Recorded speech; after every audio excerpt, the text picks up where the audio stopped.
أبو تريكة في الاستوديو، أردت أن تقول له شيء؟ هاك المايك. انا انا طالع مخصوص عشان كابتن ابو تريكه طبعا. يعني انا اول ما عرفت طلبت من الجهاز، قلت لهم انا عايز اوجه له رساله. انا امنيه حياتي ان انا اشوفك، نفسي اشوفك، يعني دي امنيه حياتي. بشكرك على كل كلمه قلتها عليا. انا دايما يعني دايما بتعلم منك في كل حاجه. نفسي في يوم من الايام، زي ما الناس دلوقتي بتقول لي ان انا شبيه ابو تريكه.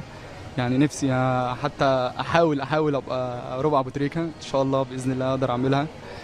وبشكرك يا كابتن، وان شاء الله اشوفك قريب باذن الله ان شاء الله.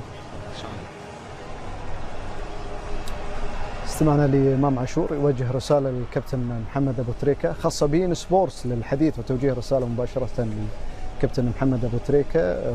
هو عايز يشوفك، فلازم يجي الدوحة يشوفك ان شاء الله. ان شاء الله. وبعدين هو احسن من ابو تريكة، انت بقيت احسن من ابو تريكة.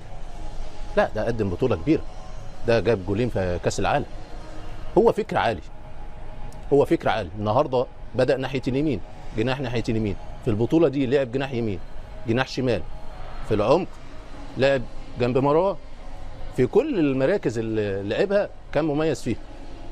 هو ما شاء الله عليه. هدف بلجيكا اعطاه ثقة كبيرة، دفعة كبيرة على كورتوا. هو بص عنده اختيار التسديد من خارج منطقة هو الجزاء، عنده كل حاجة يا عبد العزيز للاعيبة كرة القدم.